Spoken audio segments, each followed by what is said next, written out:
everybody, True Boxing here. Thank you for coming back to get hit with the truth. So today we are doing a history lesson, and this is on the Mayweather versus Mosely showdown that took place back in, I believe it was 2010 when they fought. It was May of 2010.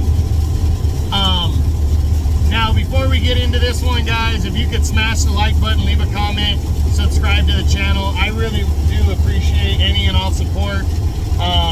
You know, just trying to grow my page. I really enjoy doing this. And if you got something negative to say or you don't like what I'm doing, give me a thumbs down. Shoot me a comment. I like the honesty, and I'm okay with it. So, back to Mayweather and Mosely. You know, this was a big fight at the time, heading in. It was 2010. Mayweather had, you know, of course, he had pretty much taken over. He was a pound-for-pound king. He took off from boxing and then came back in his previous fight. He came back and dominated Juan Marquez.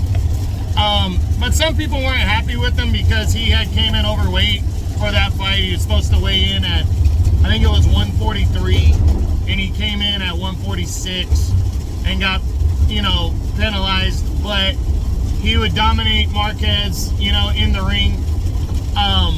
But he didn't stop him. So a lot of people were just like, you know, heading into this one like, you know, pissed. And a lot of people were interested in seeing the style clash because Sugar Shane Mosely, in my opinion, outside of the De La Hoya win early in his career when he beat De La Hoya at welterweight, in my opinion, this was maybe the most dominating performance of his career, and maybe the second biggest win of his career. I know he had the 2 against Oscar, but that second fight against Oscar, most people, myself included, don't feel like he won that fight. You know, I felt like he got outboxed by Oscar in that one. It wasn't even that close, but be that as it may, Mosely got the victory.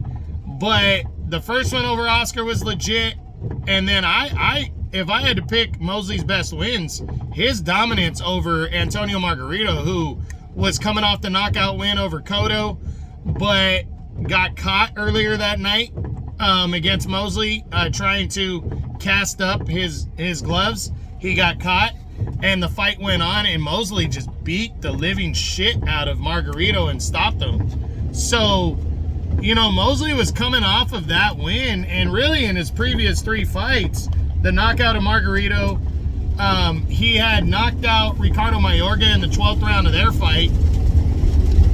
And then prior to that, he had given Miguel Cotto all he could handle for 12 rounds, you know, before losing a close decision. So Mosely really was that big name that a lot of people wanted to see how Floyd would do against him. And man, you know, early on Mosely showed up. In that second round, if you remember, Mosely landed that overhand right on Floyd that staggered Floyd. That was the first time I felt like Floyd was hurt in a fight, like legitimately hurt. And he staggered back, and then something interesting happened. I don't like Floyd, personally, I don't. The whole Money May thing just really drove me nuts. But I always respected how great of a fighter he was. I never agreed with that he cherry picks opponents. I felt like maybe only a couple times in his career he did that. He always took fighters on, especially at the top, and he was sitting at the top down the stretch. He fought guys almost every time that were coming off of their career biggest win prior. So Mosely, or one of theirs, like the win over Margarito, this was a great time for Floyd to get him in the ring. And after he got hurt in that second round, one thing went Mosely did wrong, and one thing Floyd did absolutely right. Mosely started looking for one punch to hurt Floyd with instead of boxing himself, setting himself up, which that's what kind of led to his first right hand that landed. And you know, Mosely was just headhunting after that. He wasn't trying to to beat Floyd on the cards. He was trying to knock him out. And while Mosely did that, Floyd stood in the middle of the ring and absolutely carved Mosely to shreds. He dominated Mosely.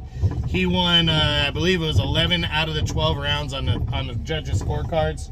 And it was just a dominant performance. And, you know, I was pleasantly surprised by the way Floyd just stood in the center of the ring, counterpunched, rolled his shoulders, while Mosely looked for one big punch, and he ate Mosely's ass alive. And I thought, in my opinion, outside of the couple knockouts we've seen, Floyd sitting at the top, this might have been his finest performance. It really might have been his finest performance, because he stood there, and like I said, he didn't get the knockout, but he absolutely dominated a Hall of Famer in Sugar Shane Mosely, who was still, you know, in a good, very good part of his career. You know, so to be able to dominate an opponent like that with such precision, it was just impressive. It was utterly impressive. And this wasn't one of those fights that people argue, well, Floyd ran. No, he didn't. He stood right there in the center of the ring and carved up Mosely like he was a Thanksgiving turkey. He really did. He dominated him. So it was a great performance, and it was one of Floyd's finest. It wasn't for any world titles. And, you know, it really just kept Floyd's star on a serious rise after that win. So that was a great one. That was in May of 2010. That was when Floyd started off taking over the Mexican dates for his fights. And that was in May of 2010. So that's it.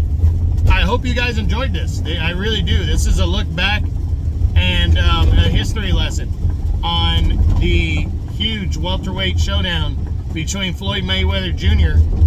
and Sugar Shane Mosely when they collided in 2010. So I hope you enjoyed the video. If you did, smash the like button, leave a comment, subscribe to the channel.